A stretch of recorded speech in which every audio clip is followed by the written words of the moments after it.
اعوذ باللہ من الشیطان الرجیم بسم اللہ الرحمن الرحیم نحمدک ونستعینک یا ذا الجود والنعم یا ذا الفضل والکرم یا عالم السر والہمم یا خالق اللوح والقلم یا رب البیت والحرم الصلاة والسلام علی النبی الامی المکی المدنی التجلی التام والمجد الاتم مالک الحدوث سلطان القدم ابی العقول والنفوس والبشر وهو علة العلل ابی القاسم محمد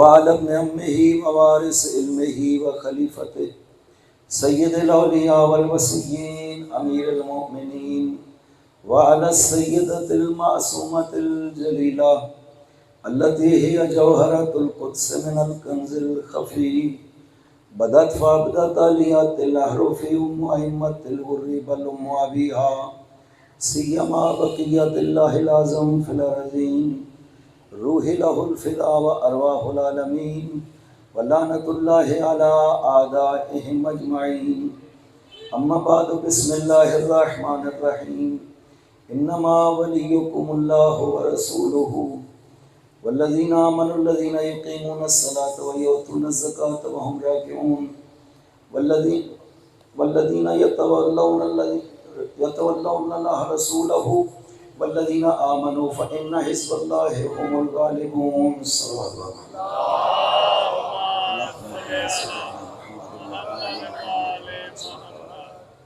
خداوند عظیم نے قرآن کریم میں سورہ مائدہ کی 55 اور 56 نمبر آیت میں ارشاد فرمایا، عرض کیا تھا کہ یہ آخری سورہ ہے جو پیغمبر اکرم پر حجۃ الوداع کے موقع پہ نازل ہوا ہے۔ اس سورہ میں خداوند عظیم نے بہت سے عہد و پیمان ذکر کیے ہیں جو خدا نے مختلف یہود و نصارہ مسلمان سب کے ساتھ جو بھی خدا نے عہد و پیمان باندھے، خدا نے اس سورہ میں وہ عہد و پیمان بھی نقل کیے ہیں۔ خداوند عظیم نے اسی سورہ میں آیہ ولایت کو بھی ذکر کیا ہے، اور اسی سورہ میں خداوند عظیم نے باقی کچھ احکام ہیں وہ بھی ذکر کیے ہیں۔ حج کے احکام ہیں وہ ہیں، یہ وہ سورہ ہے جو حجۃ الوداع کے موقع پہ آخری، اور اس کے بعد کوئی اور فریضہ پیغمبر پر نازل نہیں ہوا، لہٰذا یہ آخری فریضہ ہے۔ خداوند عظیم نے پیغمبر کو ارشاد فرمایا کہ آپ کے اوپر فرائض مختلف مواقع پہ نازل ہوتے رہے، آپ فریضوں کو بیان کرتے رہے۔ اب اسی طرح آخری فریضہ جو لوگوں پہ نازل ہوا ہے، آپ کا فرض ہے کہ آپ اسے بھی لوگوں پہ اسی طرح بیان کریں جیسے باقی فرائض بیان کیے ہیں، لیکن اس کا فرق یہ ہے کہ فریضہ ولایت کو بیان کرنے کے لیے پیغمبر نے اہتمام کیا ہے، باقی فرائض میں اس طرح اہتمام نہیں ہوا۔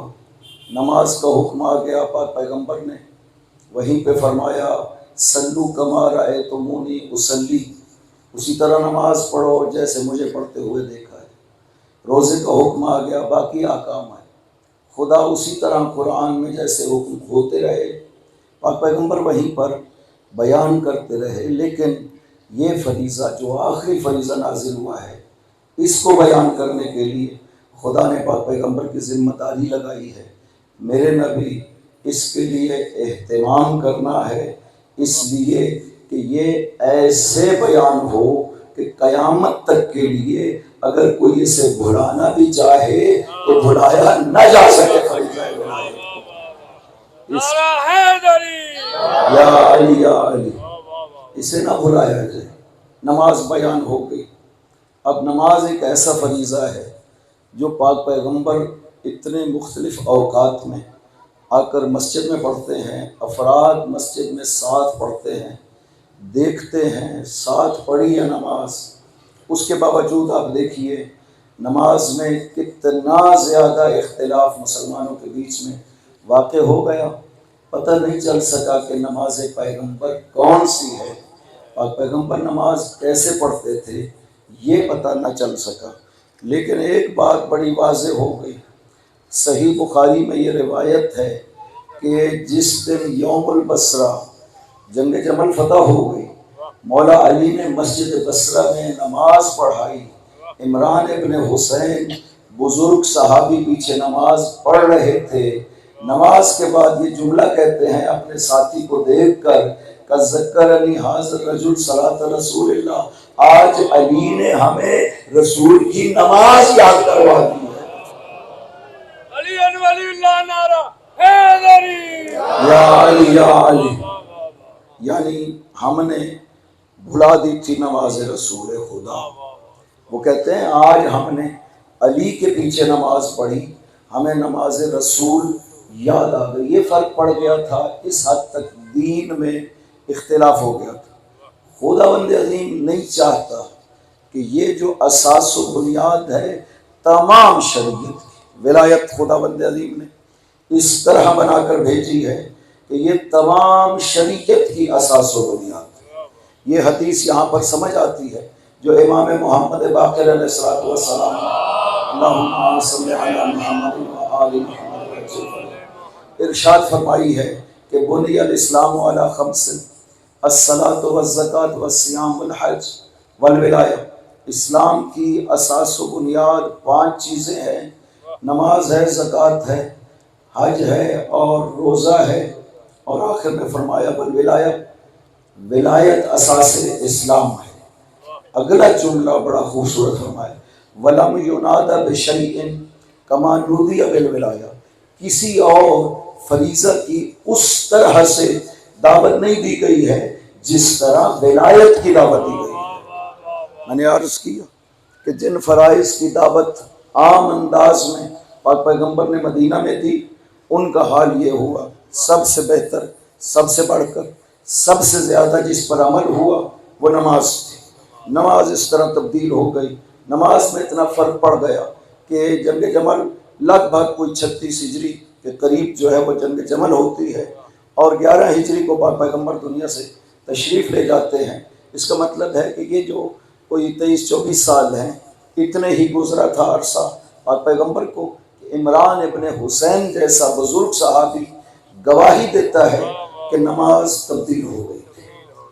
ہمیں آج پتہ چلا کہ رسول کی نماز کیا تھی، رسول نماز کیسا پڑھتے تھے، اس لیے کہ نماز پیغمبر اگر کوئی بیان کر سکتا ہے تو آل پیغمبر بیان کر سکتے ہیں، کوئی اور بیان نہیں کر سکتا ہے کہ پیغمبر نماز کیسا پڑھتا ہے، اس لیے کہ آل پیغمبر میں سے ہر فرد ایسا ہے جو ہر حال میں پیغمبر کے ساتھ رہا ہے، گھر سے باہر بھی ساتھ رہے ہیں، گھر کے اندر بھی ساتھ رہے ہیں۔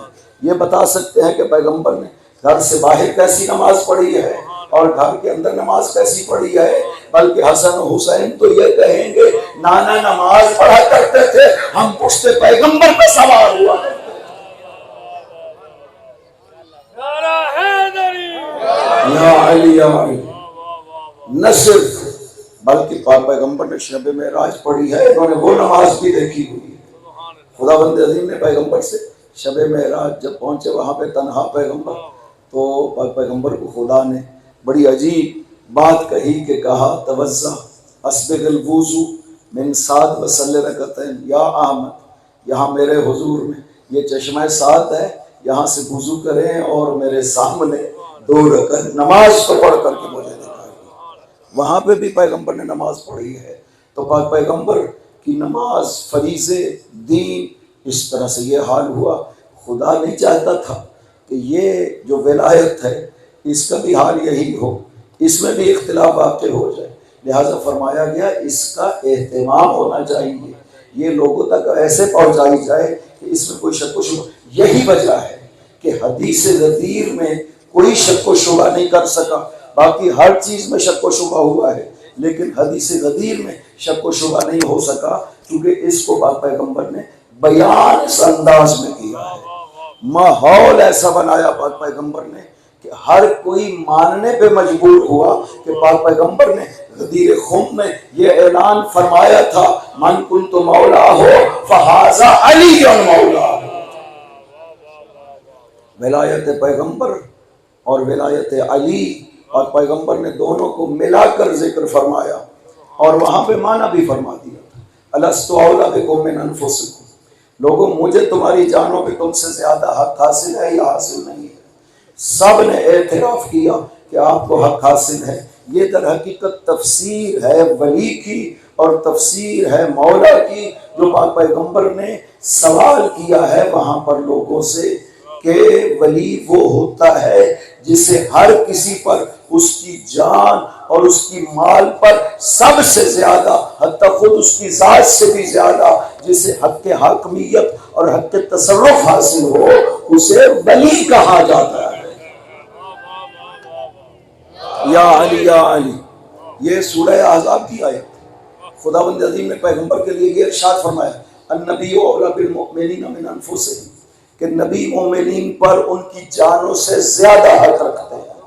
یہ خدا کا فیصلہ ہے، یہ اختیار پیغمبر ہے کہ اذا قضى اللہ ورسولہ لیس لہم الخیرۃ من امرہم، جب اللہ اور رسول کوئی فیصلہ کر دیتے ہیں تو کسی کو اپنے معاملات میں کوئی اختیار نہیں رہتا، بلکہ ایمان کے تقاضے کے طور پر خداوند عظیم نے ارشاد فرمایا ہے فلا وربک لا یؤمنون حتی یحکموک فیما شجر بینہم ثم لا یجدوا فی انفسہم حرجا مما قضیت ویسلموا تسلیما، کہ خدا کی قسم، خدا قسم اٹھا کر کے فرما رہے ہیں، خدا کی قسم لا یؤمنون، یہ ایمان لا ہی نہیں سکتے مگر یہ کہ پاک پیغمبر آپ کو اس طرح مانے جیسے میں کہہ رہا ہوں، حتی یحکموک فیما شجر بینہم، اپنے جھگڑوں میں آپ کو حاکم بنائے۔ اور دوسری منزل میں بہت سخت بات ہے کہ جس کا پایا جانا بہت مشکل ہے، ثم لا یجدوا فی انفسہم حرجا مما قضیت، پھر اپنے اندر آپ کے فیصلوں کے خلاف ذرہ برابر بھی تنگی محسوس نہ کریں۔ ایک ہے زبان سے اعتراض کرنا، خدا کہتا ہے پیغمبر کے فیصلوں پہ گنجائش ہی نہیں ہے زبان سے اعتراض کرنے کی، بلکہ آپ کے دل میں بھی ذرہ برابر اعتراض پیدا نہیں ہونا چاہیے میرے نبی کے فیصلوں کے مقابل میں۔ وَيُسَلِّمُ تَسْلِيمًا، میرے نبی کے فیصلوں پہ مکمل سر تسلیم خم ہونا چاہیے۔ اسی کو ولایت کہتے ہیں۔ خدا کہتا ہے جیسی ولایت مصطفیٰ کو حاصل ہے ویسی ولایت مرتضیٰ کو بھی حاصل ہے۔ یا علی یا علی، اس لیے تو پیغمبر نے سوال کیا تھا لست اولیٰ بکم من انفسکم، مجھے خدا نے یہ حق دیا ہے کہ تمہاری جانوں پہ مجھے زیادہ حق حاصل ہے۔ بے عین ہی یہ جملہ بول کر کے پاک پیغمبر نے علی کو اٹھا لیا۔ وہ منظر تو آپ نے سنا ہوا ہے، کو 18 غدیر کو واضح ہے، کثرت سے بیان ہوا، 1,40,000 سے زیادہ افراد تھے۔ یہ 1,24,000 ساتھ آئے تھے اور 12,000 یمن کے تھے، 5,000 مکہ کے حاجی تھے۔ خدا کا حکم تھا نبی کو کہ آپ رک نہیں سکتے ہیں مکہ میں، کسی کو بھی رکنے نہیں دینا، اعلان فرمائیے کہ سب کے سب آپ کے ساتھ نکلیں گے۔ 14 ذی الحجہ کو پاک پیغمبر، 13 کو حج ختم ہوا، 14 کو حکم خدا ہوا کہ آپ چلے جائیے غدیر قوم پہ پہنچیے۔ 5 دن کی منزل طے کر کے 1,41,000 سے زیادہ افراد ساتھ لے کر کے 5 دن کی منزل طے کر کے پاک پیغمبر جا کر کے غدیر قوم میں پہنچتے ہیں اور وہاں پر اہتمام کیا جاتا ہے۔ لوگوں کو کہہ دیتے ہیں اپنے خیمے لگا لو، اس لیے کہ یہاں پہ آپ کو 3 دن کے لیے پڑاؤ کرنا ہے۔ اس گرمی میں، اس سختی میں وہاں پہ پیغمبر 3 دن اتنے بڑے قافلے کو روک لیتے ہیں۔ کہا جاتا ہے علی کی دوستی کا اعلان کرنا تھا، چونکہ یمن کے کچھ لوگوں نے اعتراض کیا تھا علی پر، اور پیغمبر لوگوں کو بتانا چاہتے تھے کہ تم علی سے دوستی رکھنا، تم علی سے دشمنی نہ کرنا، یہ لوگوں کو بتانے کے لیے پاک پیغمبر نے غدیر قوم میں روک لیا تھا۔ یہ باتیں کیوں کی جاتی ہیں؟ اس لیے کہ اصل حدیث کا انکار ممکن نہیں ہے۔ حدیث جو کچھ غدیر میں پیغمبر نے فرمایا ہے اس کا انکار ممکن نہیں تھا، لہٰذا معنی کے لحاظ سے کہا کہ وہ معنی مراد نہیں ہے۔ خدا کے بندو، خدا نے مومنین کا حکم ذکر کیا کہ المؤمنون بعضهم اولیاء بعض، مومن ایک دوسرے کے دوست ہیں، ان کا رشتہ تعلق دوستی کا ایک دوسرے سے ہوتا ہے۔ وہ تو سب کو حاصل تھا، وہاں پر 3 دن کے لیے روکنا، اتنے بڑے اجتماع میں اتنا بڑا خطبہ دینا، سب محدثین نے کہا ہے کہ پاک پیغمبر نے ایک بلیغ خطبہ ارشاد فرمایا۔ حتیٰ مسلم نے صحیح مسلم میں ذکر کیا کہ پاک پیغمبر نے وہاں خطبہ دیا، ابن داؤد نے سنن میں ذکر کیا کہ پاک پیغمبر نے خطبہ دیا، معجم کبیر طبرانی میں موجود ہے کہ پاک پیغمبر نے بلیغ خطبہ دیا، واعظ و نصیحت کی اور ابلاغ کیا پروگرام۔ یہ سب کہتے ہیں کہ پاک پیغمبر نے ایک بڑا خطبہ دیا، 1 گھنٹے سے زیادہ کا خطبہ پاک پیغمبر نے ارشاد فرمایا۔ مختلف فضائل علی کے ذکر کیے ہیں، 40 مرتبہ نام علی لے کر 50 فضیلتیں علی کی ذکر کی ہیں خطبہ علی میں پاک پیغمبر۔ یہ سب کس لیے پیغمبر ذکر کر رہے ہیں؟ صرف اس لیے کہ تم علی سے محبت کرو، علی سے دوستی رکھنا، یہ نہیں تھا، ورنہ یہ اعتراف نہ لیتے کہ الست اولی بکم من انفسکم، لوگوں مجھے تم پر کیا حق حاصل ہے، کیا خدا نے مجھے حق کے تصرف تمہیں تمہاری ذات سے زیادہ مجھے دیا ہے یا نہیں دیا؟ سب نے جب یہ اعتراف کر لیا، ایک مرتبہ پاک پیغمبر نے علی کے بغلوں میں ہاتھ ڈالے اور علی کو بلند کر لیا۔ عام طور آپ سنتے ہیں نا کہ علی کے ہاتھ کو بلند کیا، نہیں، ہاتھ کو نہیں بلند کیا، علی کی دونوں بغلوں میں پاک پیغمبر نے اس طرح سے ہاتھوں کو ڈالا اور علی کو اتنا بلند کیا کہ علی کے قدم پیغمبر کے زانوں کے برابر آ گئے۔ بلند آواز سے کہا، من کنت مولا ہو فہذا علی مولا۔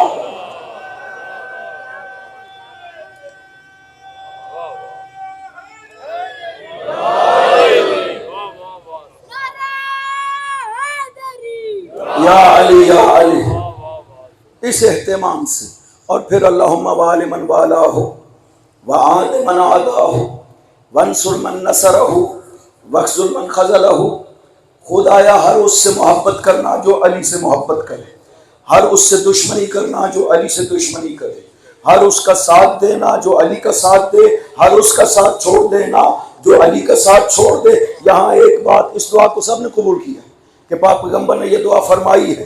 یہاں اس بات سے یہ ثابت ہوتا ہے کہ پاک پیغمبر نے خدا کی محبت اور دشمنی کا مرکز محور علی ابن ابی طالب کو قرار دیا ہے۔ جو علی سے محبت کرے گا خدا اس سے محبت کرے گا، جو علی سے دشمنی کرے گا خدا اس سے دشمنی کرے گا۔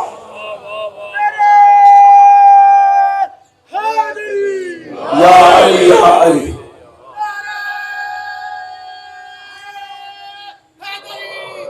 یا علی یا علی۔ لہذا فریضہ ادا ہو گیا، اور بھی بہت سی تفصیلات ہیں جو غدیر خم میں انجام پائیں۔ خدا فرماتا ہے کہ صرف اور صرف تمہارا ولی اللہ ہے۔ میں نے کل عرض کیا کہ ولایت کی حقیقت خدا بند عظیم نے ایک ہی لفظ ولایت کے ساتھ یہاں پہ بیان کی، نہ قابل تقسیم ہے، نہ قابل مرتبہ ہے کہ ایک مرتبہ خدا کے لیے، ایک مرتبہ مصطفیٰ کے لیے، ایک مرتبہ مرتضیٰ کے لیے۔ اس طرح اگر ولایت کے قائل ہو جائیں گے شرک ہو جائے گا۔ مراتب اگر بنا دیں گے خدا کے مقابل، وہ بھی ولی، یہ بھی ولی، یہ بھی ولی، یہ شرک۔ توحید الہی در ولایت کا تقاضا یہ ہے کہ ولایت منحصر ہے ذات خدا میں۔ جب ولایت منحصر ہے ذات خدا میں تو وہ اپنی ولایت جسے چاہے اسے عطا کرتا ہے۔ اب جیسی ولایت خدا بند عظیم میں پائی جاتی ہے وہی ولایت اگر دیکھنی ہو تو محمد مصطفیٰ میں نظر آئے گی یا علی مرتضیٰ میں نظر آئے گی۔ خدا نے قرآن کریم میں، کل میں نے عرض کیا تھا، صفات کو ذکر کیا کہ ولی کیسا ہونا چاہیے۔ فرمایا کہ ام اتخذوا من دونہ اولیاء، سورہ شورى کی کل آیت پڑھی تھی، ام اتخذوا من دونہ اولیاء، کیا انہوں نے خدا کے علاوہ ولی بنا دیے؟ یہ درست نہیں ہے۔ فاللہ هو الولی، صرف اور صرف اللہ ولی ہے۔ کیوں؟ وَهُوَ يُحْيِي الْمَوْتَى، اللہ وہ ہے جو مردوں کو زندہ کرتا ہے۔ إِنَّهُ عَلَىٰ كُلِّ شَيْءٍ وَهُوَ عَلَىٰ كُلِّ شَيْءٍ قَدِيرٌ، اللہ وہ ہے جو ہر چیز پر قادر ہے۔ یہاں پہ 2 خصوصیتیں ذکر کی، بارے الہ ان کی شیطانوں کی ولایت کو منع کیا، شیطان ولی نہیں ہو سکتا، اللہ ولی ہے۔ وجہ بھی ساتھ بیان کر دی، اس لیے کہ وَهُوَ يُحْيِي الْمَوْتَى، خدا میں قدرت ہے۔ ولی وہ ہوتا ہے جس میں قدرت پائی جائے، ہر چیز پہ قادر ہونا چاہیے۔ ولی وہ ہوتا ہے جس میں یہ قدرت موجود ہو۔ ایک دوسری آیت میں سورہ شورى میں ارشاد فرماتا ہے کہ خداوند عظیم اپنے بندوں پہ رحمت کو نازل کرتا ہے، وَيَنْشُرُ رَحْمَتَهُ، اپنے بندوں پہ اپنی رحمت کو پھیلا دیتا ہے۔ کیوں؟ وَهُوَ الْوَلِيُّ الْحَمِيدُ، اس لیے کہ وہ ولی ہے۔ ولی کا کام ہی یہی ہے کہ بندوں پہ رحمت کو عطا کرنے والا ہونا چاہیے۔ ولی کے جو کام ہے خدا نے ذکر کیا، کل میں نے عرض کیا تھا، ولی کا کام ہے ہدایت کرنا، ولی کا کام ہے مدد کرنا۔ خدا نے منع کیا شیطانوں کو ولی نہ بناؤ، کیوں؟ اس لیے کہ وہ مدد نہیں کر سکتے تمہاری، تم ان کو ولی نہ بناؤ جو اپنا نفع و نقصان نہیں کر سکتے۔ یہ سب قرآن میں خدا بیان کر رہا ہے، ولی کے ساتھ بیان کر رہا ہے۔ ولی کے ساتھ ایک اور جگہ پہ خداوند عظیم نے بڑی خوبصورت بات کی ہے کہ لوگ شیطانوں کو اپنا ولی بنا لیتے۔ خدا نے شروع کیا سورہ کہف میں کہ یہ شیطان کو، ہم نے فرشتوں کو حکم دیا آدم کو سجدہ کریں، شیطان نے انکار کر دیا آدم کو سجدہ کرنے کی، اور اس کے بعد خدا فرماتا ہے اَفَتَتَّخِذُونَهُ وَذُرِّيَّتَهُ أَوْلِيَاءَ مِن دُونِي، تم شیطان اور ذریت شیطان کو اپنا ولی بناتے ہو مجھے چھوڑ کر۔ بئس للظالمین بدلا، تم نے بہت غلط کام کیا ہے ظالمو، تم نے جو تبدیلی کی ہے، ولی کو اپنی طرف سے تم نے شیطانوں کو ولی بنا لیا ہے، تم نے بڑا کام غلط کیا ہے۔ ما اشہدتہم خلق السماوات والارض ولا خلق انفسہم ولا کنت متخذ المضلین عضدا، تین خصوصیتیں خدا نے ذکر کی ہیں۔ شیطانوں کو تم نے ولی بنایا، غلط کام کیا ہے، شیطان ولی نہیں ہو سکتے۔ کیوں؟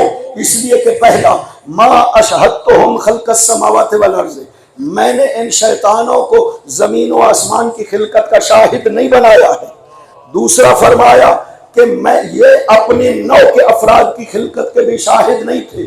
تیسرا فرمایا وما کنت متخذ المضلین عضدا، میں کبھی بھی گمراہ کرنے والوں کو اپنا دست و بازو نہیں بنایا کرتا ہوں۔ خدا نے تین خصوصیتیں ذکر کی، شیطانوں کو ولی نہ بنانا، اس لیے کہ یہاں تو حتیٰ یہ بات جناب سید آلوسی محمود آلوسی، یہ سلفی عالم ہیں جنہوں نے تفسیر لکھی ہے، یہ خود بھی کہتے ہیں، جناب ابن تیمیہ سے بھی یہ نقل کرتے ہیں کہ ابن تیمیہ نے کہا کہ خود، یہ بڑی غور سے سنیے گا اس آیت میں، ابن تیمیہ نے کہا کہ خداوند عظیم نے یہاں شیطانوں کو کہا کہ انہیں ولی نہ بنانا، آگے کہا ما اشہدتہم خلق السماوات والارض، اس لیے کہ میں نے انہیں زمین و آسمان کی خلقت کا شاہد نہیں بنایا، ولا خلق انفسہم، اور نہ ہی اپنی نو کے افراد کی خلقت پر شاہد بنایا ہے۔ ابن تیمیہ کہتے ہیں اس کی وجہ یہ ہے کہ ولی وہ ہوتا ہے جو ان کی خلقت کا شاہد ہو جن پہ انہیں ولی بنایا گیا ہے۔ یا علی یا علی یا علی، یہ بات آلوسی نے خود بھی قبول کی اور جناب ابن تیمیہ سے بھی نقل کی ہے، اور وہ نہ بھی کہتے حقیقت یہی ہے، خدا نے یہی فرمایا ہے کہ میں ان کو تم ولی نہیں بنا سکتے، اس لیے کہ تین خصوصیتیں ولی میں ہونی چاہیے، وہ تینوں خصوصیتیں ان میں نہیں پائی جاتی۔ ما اشہدتہم خلق السماوات والارض، زمین و آسمان کی خلقت کا شاہد ہونا چاہیے۔ وہ ولی صرف انسانوں کا نہیں ہے، وہ ولی ہے پوری کائنات کا، اس کی ولایت بھی تب تک نہیں ہے جب تک دنیا میں ہے، ابتدا سے لے کر انتہائی کائنات تک اسے ولی بننا ہے پوری کائنات کے لیے۔ نعرہ حیدری، یا علی یا علی، ولا خلق انفسہم، انفسہم یعنی اپنے ہم نو افراد کی خلقت کا شاہد نہیں بنایا میں نے۔ وما کنت متخذ المضلین عضدا، خدا کہتا ہے گمراہ کرنے والوں کو میں اپنا دست و بازو نہیں بناتا ہوں۔ اس کا مطلب ہے کہ خداوند عظیم جو نظام اس کائنات میں چل رہا ہے فرشتوں کے ذریعے سے چلا رہا ہے، کسی انسان سے نہیں چلا رہا ہے، خداوند اس کی مرضی ہے، وہ چاہے تو کسی سے بھی یہ نظام کائنات چلا سکتا ہے۔ فرشتوں کے ذمہ لگا دیا، کہا فالمدبرات امرا، یہ میرا نظام اس کائنات کا، خدا کہتا ہے بغیر سبب کے چل نہیں سکتا، چاہتا تو بغیر سبب کے چلا سکتا تھا۔ انہ علی کل شیء قدیر، وہ ہر چیز پر قادر ہے۔ جب ایک ارادہ کرنے سے خداوند کا جو چاہے اس کائنات میں پیدا ہو جاتا ہے، اس کے لیے بغیر سبب کے یہ کائنات کا معمولی سا نظام چلانا کوئی مشکل نہیں تھی، لیکن معصوم ارشاد فرماتے ہیں اب اللہ ان یجری الاسباب ان یجری الاشیاء الا باسبابها، خداوند عظیم قطعاً راضی نہیں ہے اس کائنات میں کوئی کام بغیر سبب کے انجام آئے۔ خدا یہ نہیں کرنا چاہتا، کہتا ہے ہر چیز کا ایک سبب ہے، میں چاہتا ہوں یہ نظام کائنات اس سبب کے مطابق چلے۔ اس نظام کو چلانے کے لیے اس نے اپنے بندوں کے ذمہ لگا دیا، انسانوں میں سے کسی کے ذمہ نہیں لگایا، فرشتوں کے لگایا۔ فرشتے اس کی اطاعت کرنے والے اطاعت گزار بندے ہیں، لہٰذا اس نے جبرائیل کو ایک حکم سونپ دیا، میکائیل کو ایک، اسرافیل کو ایک، اسرائیل کو ایک، وہ سونپ دیتا ہے، وہ فرشتے انجام دے رہے ہیں۔ قرآن میں کہتا ہے فالمدبرات امرا، وہ کسی کو بھی دے سکتا تھا لیکن اس نے کسی اور کو نہیں دیا، یہ اس کی مرضی ہے، یہ اس کا اختیار ہے، یہ اس کی قدرت ہے۔ کوئی یہ نہ سمجھے کہ اس کائنات کا نظام معصومین چلا رہے ہیں، نہ، معصومین کے خدام ہیں فرشتگان الہی، وہ چلا رہے ہیں۔ اگر وہ معصومین کو کہتا معصومین چلاتے، لیکن اس نے نئی ذمہ داری لگائی۔ معصومین کی یہ ذمہ داری نہیں ہے، معصوم اس کائنات کے ہادی بنا کر کے بھیجے گئے، معصومین اس کائنات میں رحمت خدا کا منبع بنا کر کے بھیجے گئے۔ اور پیغمبر کو فرمایا وَمَا أَرْسَلْنَاكَ إِلَّا رَحْمَةً لِلْعَالَمِينَ، ہم نے آپ کو اس کائنات کے لیے رحمت بنایا ہے، صرف انسانوں کے لیے نہیں۔ خدا کہتا ہے پوری کائنات کے لیے میں نے اپنے نبی کو رحمت بنایا ہے، وہ رحمت ہے۔ خداوند عظیم کی رحمت اگر اس کائنات کو ملے گی تو وجود پیغمبر کے ذریعے سے ملے گی۔ اس آیت کا یہ مطلب ہے کہ میری رحمت اگر کائنات میں ملے گی تو صرف وجود پیغمبر سے ملے گی، اس طرح قرار دیا ہے۔ لیکن نظام کائنات مارنا، زندہ کرنا، یہ تفویض ہے۔ دو باتوں کا فرق ذہن میں رکھیے تاکہ ولایت سمجھ آ سکے۔ ولایت کے معنی تفویض کے نہیں ہے۔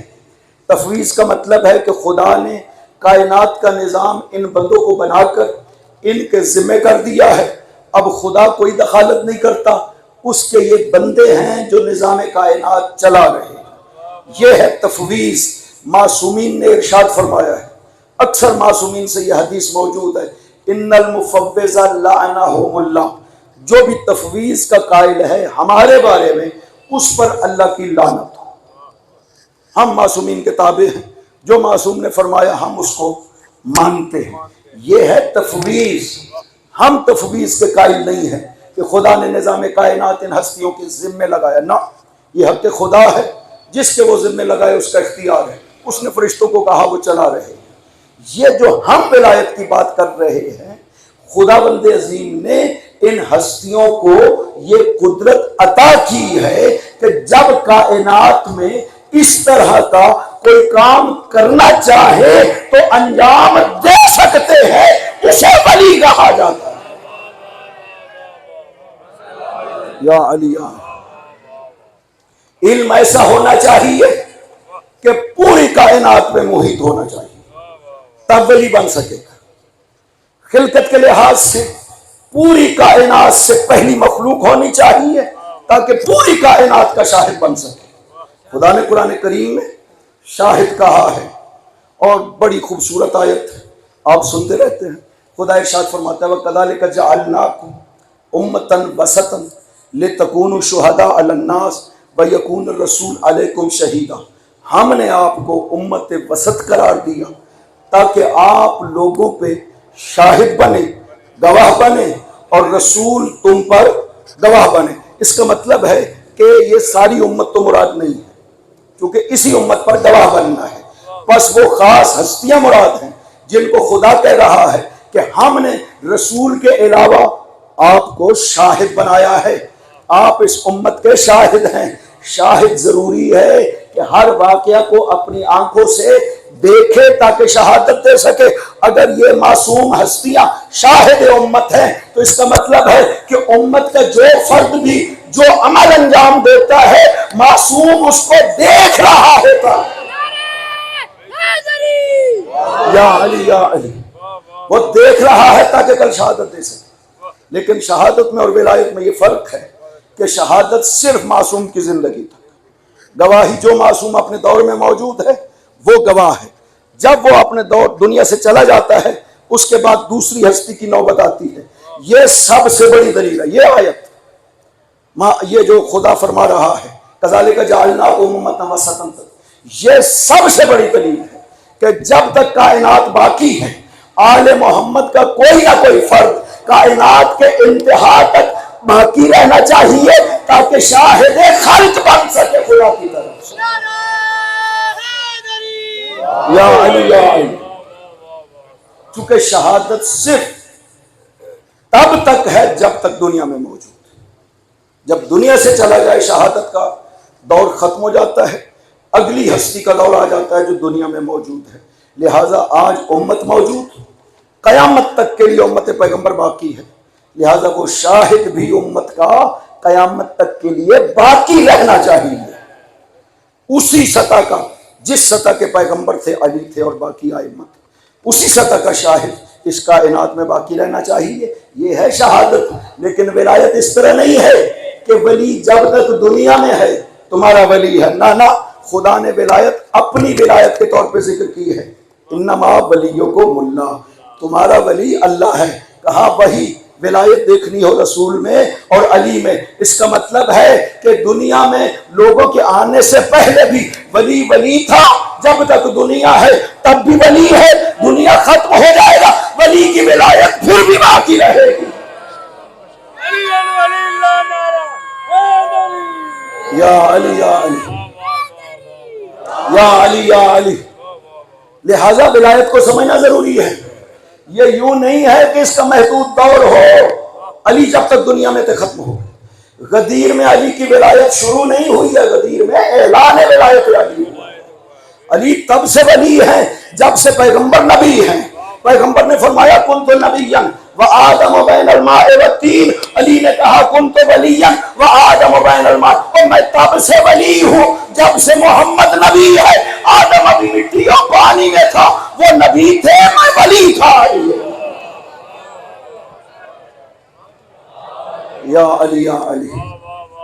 لہذا ولایت ایک ایسا سلسلہ ہے، ایسا تعلق ہے جو کبھی ختم نہیں ہو سکتا. ہمیشہ کے لیے ہے، ہمیشہ سے ہے اور ہمیشہ رہے گا. ولی کا کام ہی ایسا ہے. خدا بند عظیم نے اس ہستی کو یہ ولایت دی. لہذا یہ خصوصیتیں معصوم کی ولایت. اب ولی کون بن سکتا ہے، کیسا ہونا چاہیے؟ یہاں پتہ چل گیا کہ ولی وہ بن سکتا ہے جو پیغمبر جیسا ہونا چاہیے. نبوت کو چھوڑ کر کے پاک پیغمبر نے کہا یا علی، حدیث صحیح بخاری مسلم دونوں میں موجود، یا علی انت منی بمنزلت ہارون من موسیٰ. کل میں نے عبارت نقل کی تھی، پاک پیغمبر نے یہی خدا کو کہا تھا. بار الہ، موسیٰ نے دعا کی ہارون کو میرا وزیر بنا، میرا شریک کار بنا. تو نے موسیٰ کی دعا کو قبول کیا. قد اوتیت سؤلک یا موسیٰ، تو نے کہا موسیٰ تیری بات ہم نے مان لی. ہارون کو تیرا ہم نے جانشین بنا دیا، تیرا ساتھی بنا دیا، تیرا دست و بازو بنا دیا. بے عین ہی دعا پاک پیغمبر خدا سے اپنے حوالے سے کرتے ہیں. کل میں نے تفسیر سالبی سے یہ عبارت مفصل بیان کر دی جو پاک پیغمبر نے خدا کو عرض کیا ہے. یہ شباہت دینا کہ انت منی بمنزلت ہارون من موسیٰ، علی تو مجھ سے وہی نسبت رکھتا ہے جو ہارون موسیٰ سے رکھتا تھا. یہ شباہت بتاتی ہے کہ ولایت علی میں علی کو نبوت کو چھوڑ کر وہ سارے منصب حاصل ہیں جو ہارون کو موسیٰ سے حاصل تھے. یا علی یا علی. اس حدیث کا تو کوئی انکار نہیں کر سکتا. یا علی انت منی بمنزلت ہارون من موسیٰ، چونکہ صحیح بخاری میں بھی موجود ہے، صحیح مسلم میں بھی موجود ہے. اس حدیث کا کوئی انکار نہیں کر سکتا. اب فرمایا کہ علی، آپ حضرت ہارون نے کہا تھا حضرت موسیٰ کہ میرا وزیر بنا دے، دست و بازو بنا دے، مددگار ہوگا، میرا ساتھ دے گا. عجیب انداز ہے. خدا بند عظیم نے جب کہا نا موسیٰ کو کہ جانا ہے فرعون کے پاس، تو حضرت نے خدا کو عرض کیا کہ خدا بندہ میں نے ان کا ایک بندہ مارا ہوا ہے. قتلت نفس، میں نے ان کا ایک بندہ مارا ہوا ہے، فاخاف ان یقتلون، میں اگر اس طرح جاؤں گا نا تو خوف تو ہے، خطرہ تو ہے، مجھے ساتھی چاہیے۔ وہاں پہ حضرت ہارون کو ساتھی بنا کر کے کہا آزوداں، یہ میرا دست و بازو ہے، اور جس کو ایک کو ساتھی بنا کر فرعون کے دربار میں چلے جاتے ہیں، پہلے کہتے تھے میں نے بندہ مارا ہوا ہے، اب ساتھی مل گیا خدا کی طرف سے تو کوئی خطرہ نہ رہا۔ پیغمبر کو بھی اس طرح سے جب ساتھی ملا خدا کی طرف سے علی کی صورت میں، اب پیغمبر کو کوئی خطرہ نہیں رہا کائنات میں۔ یا علی یا علی یا علی یا علی، کتنے اطمینان کے ساتھ پیغمبر فرماتے ہیں لَأُوتِيَنَّ الرَّایَةَ غَدًا رَجُلًا کر رہا ہوں، میں کل علم دوں گا، پھر کوئی شکست نہیں ہوگی۔ بے شک کتنے دن گزر گئے، خیبر کو شکست پہ شکست ہوتی ہے، لیکن کل میں جو علم دوں گا پھر نہیں، مسئلہ یہ مشکل پیش نہیں آئے گی۔ کیوں؟ وہ مرد ایسا ہے کہ یحب اللہ ورسولہ یحبہ اللہ ورسولہ، وہ اللہ اور رسول سے محبت کرتا ہے، اللہ اور رسول اس سے محبت کرتے ہیں۔ لا یرجو حتی یفتح اللہ ولا یدہ، وہ کبھی واپس ہی نہیں آئے گا مگر یہ کہ فتح اس کے ہاتھ پہ خدا دے کر کے اسے واپس بھیجے گا۔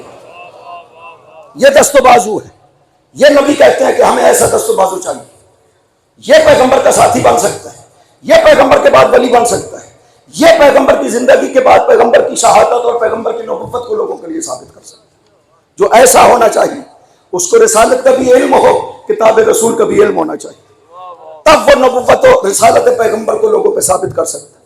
اس کا کام ولی کا کیا ہے؟ صرف کرسی پہ بیٹھنا، حکومت کرنا؟ ولی کا کام ہے رسالت پیغمبر کی حفاظت کرنا۔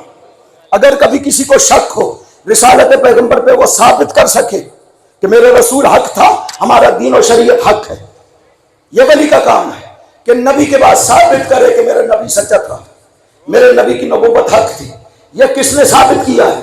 اور تو اور ایک چھوٹی سی مثال ہے، ابن عساکر نے، پتہ نہیں میں نے حدیث پہلے بیان کی ہے یا نہیں، ابن عساکر نے بیان کیا ہے کہ پاک پیغمبر، ہاں شاید کل ذکر بھی کی ہو، کہ پاک پیغمبر نے کہا کسی کا میرے پاس کوئی وعدہ ہو تو میں وہ وعدے ہیں میرے بعد پورے کیے جائیں گے۔ وہ حدیث میں نے البتہ وہ پہلے سنائی تھی، حدیث موجم کبیر طبرانی کی، کہ جب سلمان نے سوال کیا تھا کہ آپ کا وصی کون ہے، پاک پیغمبر نے فرمایا کہ یہ خصوصیت مولا علی کے حوالے سے 5 خصوصیت۔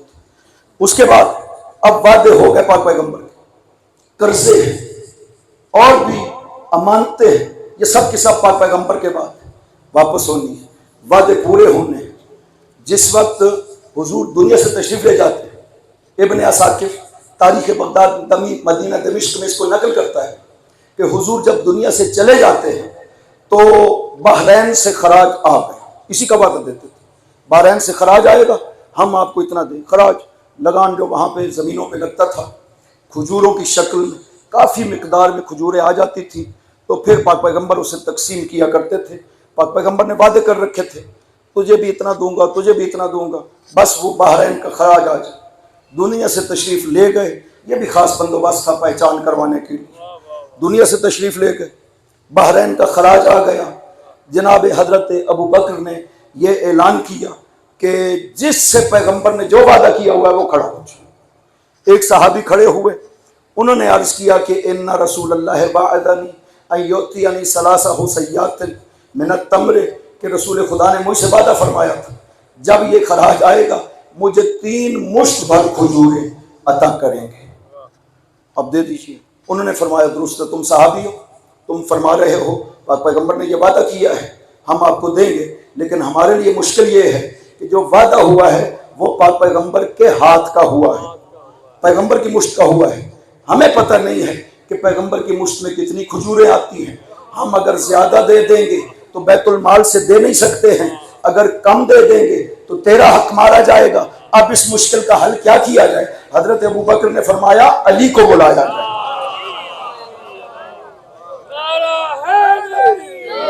یا علی یا علی،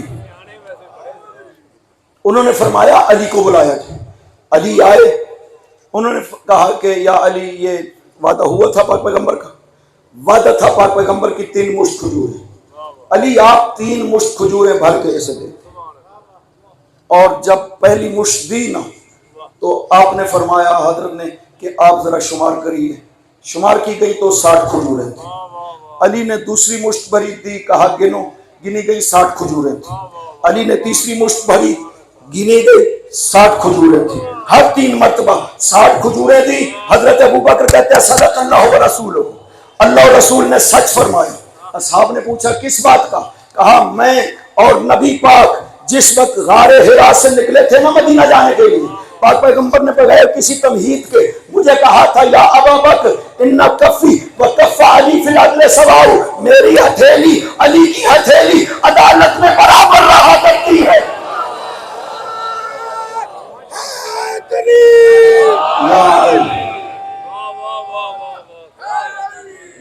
یا علی یا علی. خدا نے علی کو اس طرح سے بنایا کہ میری ہتھیلی اور علی کی ہتھیلی فی العدل سواء, عدالت نے برابر رہا کرتی ہے. یعنی پیمانہ بنایا ہے وجود پیغمبر کا. قرآن کریم تو باقی ہے قیامت تک کے لیے. ظاہری طور پر پیغمبر دنیا سے گئے, قرآن کریم باقی ہے قیامت تک کے لیے. قرآن کی 2 حقیقتیں ہیں, ایک ہے تنزیل, ایک ہے تعویل. پاک پیغمبر فرماتے ہیں, ایک بڑی خوبصورت حدیث ہے, مصنف ابن ابی شیبہ میں موجود ہے, حاکم نے مستدرک میں نقل کی ہے, موجم کبیر طبرانی میں موجود ہے. بڑی زبردست حدیث ہے کہ حضرت ابو سعید خدری بیان کرتے ہیں کہ ہم دروازہ پیغمبر پہ کھڑے تھے انتظار کرتے ہوئے. شرح مشکل آثار طحاوی میں پھر پوری تفصیل ہے کہ ہم کس حجرے کے سامنے کھڑے ہوئے تھے, کون سی زوجہ کا حجرہ تھا, وہاں پہ ہم کھڑے ہوئے تھے, پاک پیغمبر کا انتظار کر رہے تھے. علی بھی تھے, باقی بڑے بڑے اصحاب بھی تھے. پاک پیغمبر جب گھر سے باہر تشریف لائے تو انقطع نعلہ, پاک پیغمبر کا جوتا ٹوٹ گیا. فالقاہ الی علی, پاک پیغمبر نے جوتا علی کے حوالے کیا. فجلس علی یکسف نعل رسول اللہ, علی وہیں بیٹھ گئے, رسول خدا کا جوتا ٹانکنے لگے. ہم تھوڑے سے چلے تو پاک پیغمبر کھڑے ہو گئے. وقمنا معہ, ہم بھی رسول کے ساتھ کھڑے ہو گئے. ننتظر علی, ہم علی کا انتظار کر رہے تھے کہ علی بھی آ جائیں. اسی اسنا میں پاک پیغمبر, ہم سب چپ تھے, پیغمبر کی ہیبت کی وجہ سے کوئی بات نہیں کر پا رہے تھے. ایک مرتبہ پاک پیغمبر نے کہا ان منکم من یقاتل علی تعویل القرآن کما قاتلتہ علی تنزیل القرآن, تم میں سے ایک فرد ہے جو قرآن کی تعویل پہ جنگ کرے گا جیسے میں نے قرآن کی تنزیل پہ جنگ کی ہے. ایک صحابی نے کہا وہ میں ہوں, فرمایا تم نہیں ہو. دوسرے صحابی نے کہا میں ہوں, فرمایا تم نہیں ہو. ولکنہ خاسف النار, وہ علی جو میرا جوتا گانٹھ رہا ہے یہ وہ ہے جو میرے بعد تعویل قرآن پہ جنگ کرے گا. یا علی یا علی. دین تو باقی ہے, قرآن تو باقی ہے. کوئی ہونا چاہیے جو قرآن کو اسی طرح بیان کرے جیسے پیغمبر بیان کیا کرتے تھے. یہ سوائے علی کے کسی نے نہیں کہا کہ آؤ مجھ سے قرآن کی جس آیت کا سوال کرنا ہے کر. ہر آیت جو نبی پر نازل ہوئی ہے علی اسے سب سے زیادہ جانتا ہے. ضرورت تھی قرآن کو اس طرح کے بیان کی, ورنہ شریعت میں بہت سی آیات جو ہیں وہ اعتراف کیا ہے بزرگان نے جو اس وقت اصحاب بزرگ موجود تھے. آیت ربا کے بارے میں کہہ دیا کہ آیت ربا نازل ہو, لیکن پاک پیغمبر کو بیان کرنے کا موقع نہیں ملا. اس طرح کی آیات کے بیانات پاک پیغمبر سے وہ کہتے ہیں کہ نہیں ہو سکے. پاک پیغمبر دنیا سے چلے گئے کیونکہ انہوں نے کہہ دیا کہ آخری آیت ربا نازل ہوئی اس نظریہ کے مطابق, اور پاک پیغمبر نے بیان نہیں. لہٰذا ہمیں اگر ربا کا حکم نہیں آتا تو آپ یہ نہ سمجھے کہ اس میں ہماری کوتاہی ہے. نہ, آیت نازل ہوئی تھی آخری دنوں میں, موقع نہیں ملا, پاک پیغمبر بیان نہیں کر سکے. فرض کر لیں ایسا ہی ہو تو کچھ آیات ہیں جو بیان نہیں ہوئی, ان کو بیان الہی کی ضرورت ہے. یہ قرآن قیامت تک کے لیے باقی ہے, اسے بیان ہونا ہے قیامت تک کے لیے. کوئی بیان الہی ہونا چاہیے. غدیر خم میں پاک پیغمبر نے علی کو جب کندھے پہ ہاتھ رکھ کے یہ جملے کہے تھے کہ یہ قرآن لن یبین لکم زواجرہ ولن یفسر لکم ویوضحہ, تفسیرہ کہ تمہارے لیے قرآن کے باطن کو بیان نہیں کرے گا، اس کی تفسیر کو بیان نہیں کرے گا، مگر یہ ہستی جس کو میں ابھی بلند کرنے والا ہوں، میرے بعد اگر کوئی باطن قرآن بیان کرنے والا ہے تو علی ابن ابی طالب ہے، اور تفسیر بھی کرنے والا ہے تو علی ابن ابی طالب ہے۔ یا علی یا علی، یہ سب کام ولی کے ہیں، ولی ہے جو یہ کام کرتا ہے۔ اس لیے امت کو ولایت کی ضرورت ہے کہ قیامت تک کے لیے یہ سلسلہ ولایت باقی رہنا چاہیے، اور ولایت کو نہ مانا گیا، غدیر کو نہیں مانا گیا۔ کربلا اس طرح ہوئی تھی، کربلا میں سید الشہداء نے جو قربانیاں پیش کی، 8 امام کی ایک حدیث ہے، یبنا شبیب ان کنت باکیا فابک للحسین، شبیب کے بیٹے اگر رونا ہے نا تو حسین پہ رو، انہ ذبح کما یذبح الکبش، حسین اس طرح مارا گیا جس طرح گوسفند کو ذبح کیا جاتا ہے۔ 18,000 افراد صرف قتل حسین کے لیے آگے بڑھ رہے تھے۔ قتل معہ 18 رجلا من اہل بیت، حسین کے ساتھ 18 افراد اہل بیت حسین کے وہ مارے گئے۔ ما لہم فی الارض شبیہون، پوری زمین پر ان جیسا کوئی نہیں۔ یہ عظمت ہے قربانی حسین کی کہ جو افراد شہید ہوئے ہیں حسین کے ساتھ، زمین پر ان جیسا کوئی نہیں تھا۔ ایک ایک فرد اٹھا کر دیکھ لو، حسین کا وہ بیٹا جس کے لیے یہ خود فرمایا بارے الہ یہ میرا علی اکبر تیرے رسول کے مکمل مشابہ، یہ لفظ اشبہ الناس برسولک خلقاً و خلقاً و منطقاً، 3 جہتیں، شکل کے لحاظ سے پورا ترجمان رسول ہے علی اکبر، خلقاً اخلاق کے لحاظ سے عجیب ہے، اخلاق کے پیغمبر کو خدا نے قرآن میں بیان کیا۔ حسین فرماتے ہیں کہ اخلاق میں بھی علی اکبر پیغمبر کے مشابہ تھے، ومنطقاً، اور تیسری مشابہت جو ہے وہ بولنے میں تھی، علی اکبر جب بولتے تھے لگتا تھا نبی بول رہے ہیں۔ حسین کہتے ہیں کہ ہم آل محمد جب بھی تیرے نبی کی زیارت کے مشتاق ہوتے تھے نا بارے ہم علی اکبر کی زیارت کیا کرتے تھے۔ یہ ہے عظمت علی اکبر کہ کتنا عزیز ہونا چاہیے حسین کو علی اکبر، کہ جو نبی کے اس طرح مشابہ ہے۔ یہاں تک کہ وہ واقعہ معروف ہے کہ ایک عیسائی مسلمان ہونے کے لیے مسجد نبوی میں آیا، اسلام اس نے پہلے خواب میں قبول کر لیا تھا، کہا کہ میں اہل بیت رسول میں سے کسی کے سامنے اظہار اسلام کرنا چاہتا ہوں۔ سید الشہداء کے حضور پیش کیا گیا، حسین نے پوچھا کہ کیسے اسلام قبول کر رہے ہو؟ اس نے کہا میں اپنے دین پہ بہت عمل کرتا ہوں۔ حضرت عیسیٰ کو خواب میں دیکھا، پیغمبر اکرم بھی تشریف فرما تھے، عیسیٰ نے مجھے کہا تھا کہ اگر نجات چاہتے ہو تو یہ پیغمبر آخر الزمان ہے، اس پر ایمان لے آؤ۔ میں نے خواب میں دست پیغمبر پہ اسلام کو قبول کیا ہے۔ حسین نے کہا کہ پیغمبر کو خواب میں پوری طرح دیکھا تھا؟ کہا جی مولا میں نے حسین پوری طرح دیکھا تھا۔ کہا اگر سامنے آ جائیں تو پہچان لو گے؟ کہا جی مجھے پوری شکل یاد ہے۔ حسین نے کہا علی اکبر کو بلایا جائے۔ جب آئے نا علی اکبر، وہ دیکھ کر کے غش کھا کر کے زمین پہ کأنہ ہوا فی عین شبابہ، خدا کی قسم جوانی رسول اسی طرح میں نے اپنی آنکھوں سے دیکھا۔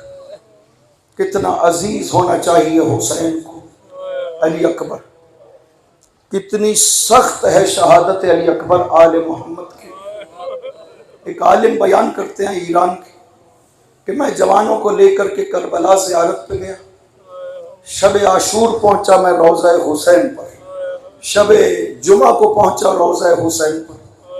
جوانوں نے مجھے کہا کہ آپ ہمارے لیے نوحہ پڑھیں یہاں پہ حسین کے روضے میں۔ کہتے میں نے دفتر کھولا، علی اکبر کا نوحہ نکلا، میں نے نوحہ پڑھا، پرسہ مکمل ہوا، ہم آ کر کے سرائے میں سو گئے۔ رات کو میں نے خواب میں دیکھا کہ سرائے کا دروازہ کھٹکا، میں نے جا کر دروازہ کھولا، ایک سیاہ غلام ہے، اس نے کہا کہ ساتھیوں کو بیدار کرو، حسین تمہاری زیارت کو آ رہے ہیں۔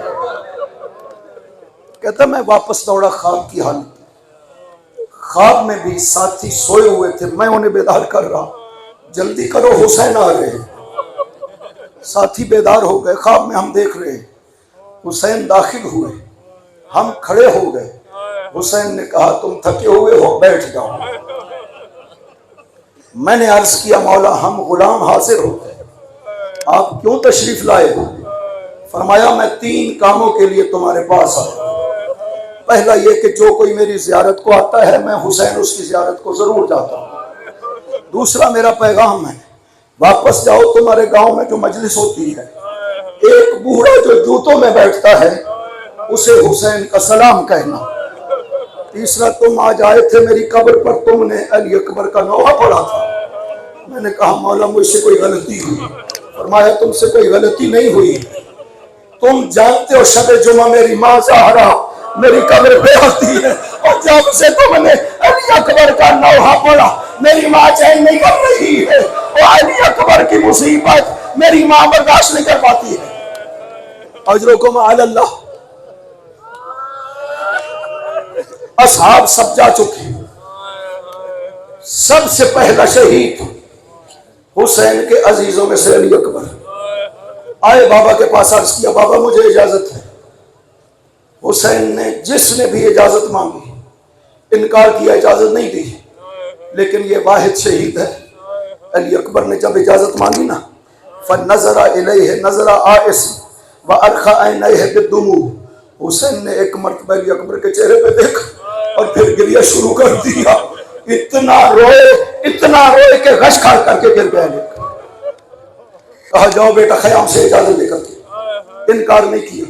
علی اکبر کی شہادت کے لیے حسین نے بالکل انکار نہیں کیا، بس جی بھر کے روئے تھے حسین۔ کہا جاؤ بیٹا خیام سے اجازت لے۔ علی اکبر گئے خیام میں، پھوپھیوں سے اجازت لی۔ حمید ابن مسلم بیان کرتا ہے کہ میں خیموں کے نزدیک تھا، میں خیموں کو دیکھ رہا تھا، علی اکبر گھوڑے پہ سوار ہے، بیویوں نے گھوڑے کو اپنے احاطہ میں لیا ہوا ہے، کوئی بیوی علی اکبر کے قدموں کو چوم رہی ہے، کوئی علی اکبر کے پاؤں کو چوم رہی ہے، کوئی ہاتھوں کو چوم رہی ہے، بلند آواز سے کہتی ہیں واہ علیہ ارحم غربتنا، علی اکبر ہماری اس غربت میں رحم فرمائیے، ہمیں اس حال میں چھوڑ کے نہ جائیے، تیرا درد ہم بیویاں برداشت نہیں کر سکیں گی۔ اجرکم علی اللہ۔ علی اکبر نکلنا چاہتے ہیں خیمہ سے، پردہ اٹھتا ہے، بیویاں دامن علی اکبر کو پکڑ لیتی ہیں، پیچھے کھینچ لیتی ہیں۔ حمید ابن مسلم کہتا ہے 7 مرتبہ پردہ اٹھا، علی اکبر باہر آنا چاہتے ہیں، بیوی علی اکبر کو پکڑ لیتی ہے، آوازیں دیتی ہیں وَعَلِيَّ ارحم غربتنا، علی اکبر ہمارے اوپر رحم فرما۔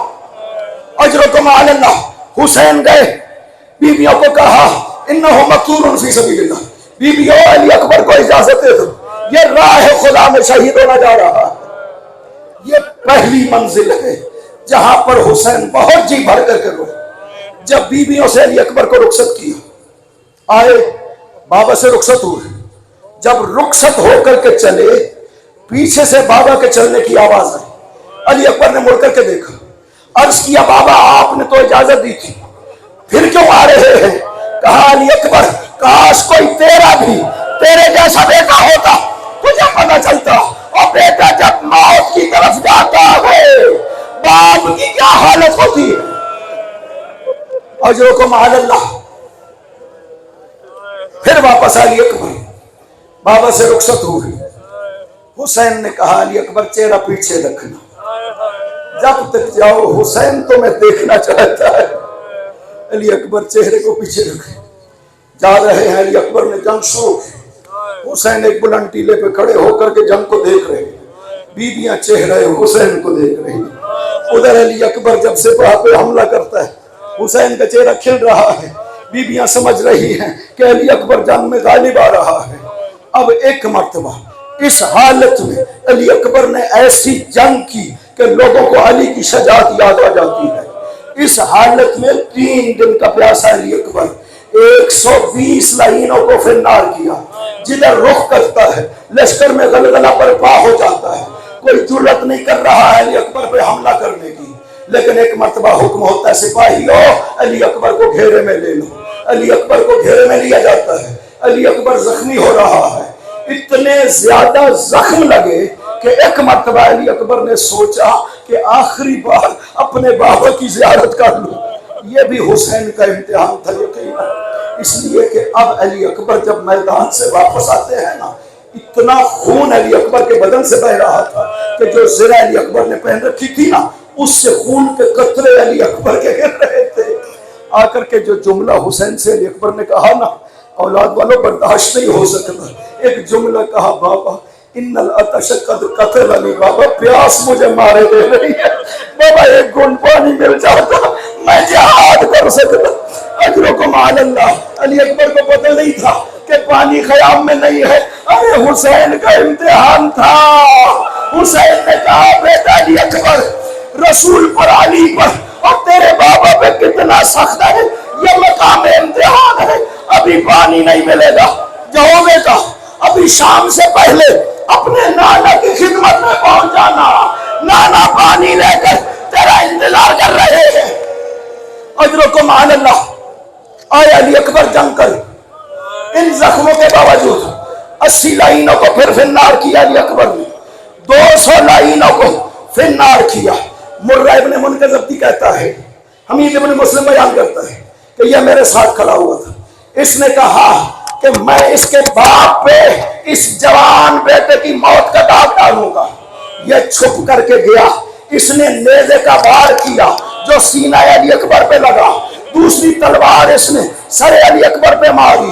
علی اکبر نے اپنے بازو، اب اتنے کمزور ہو گئے تھے علی اکبر، اپنے بازو گھوڑے کے گلے میں ڈالے، علی اکبر کا خون گھوڑے کی آنکھوں میں گیا، گھوڑا لے کر علی اکبر کو سپاہ شام کی طرف بڑھا۔ اب علی اکبر روک نہیں سکتے تھے، اور جس کے ہاتھ میں تلوار تھی انہوں نے علی اکبر کو مارنا شروع کیا۔ فَقَطَّعُوهَا اربن اربن، علی اکبر کے ٹکڑے ٹکڑے ہو گئے۔ بابا کو آواز دی، بابا میرا سلام قبول کریے۔ اجرکم علی اللہ، یہاں پر حسین جو دیکھ رہے تھے یہ منظر، ایک مرتبہ حسین کی یہ حالت ہوئی کہ غش کھا کر زمین پر گرنے والے ہو گئے۔ سکینہ نے آواز دی، بابا آپ کو کیا ہو رہا ہے؟ کہا بیٹی سکینہ، تیرا علی اکبر زمین سے زمین پر آ گیا۔ علی کیسے آئے؟ حسین کیسے آئے؟ حسین کہتے ہیں علی اکبر مجھے آوازیں دو، مجھے پتہ نہیں چل رہا میرا علی اکبر تو کہاں زمین سے زمین پہ آیا ہے؟ علی اکبر، او میرا بیٹا علی اکبر تو کہاں پر ہے؟ آئے حسین وہاں پر جہاں پر زمین پر علی اکبر تشریف فرما تھے۔ حسین بیٹھے اپنے چہرے کو علی اکبر کے چہرے پہ لگا کے کہتے ہیں، او بنیا الا الدنیا بعدک لفا، تیرے بعد اس دنیا میں رہنے پہ دل نہیں کرتا۔ لاش علی اکبر کو حسین اٹھا نہ سکے، آواز دیو بنی ہاشم کے جوانوں، آؤ میرے جوان کی لاش اٹھاؤ۔ وَسَيَعْلَمُ الَّذِينَ ظَلَمُوا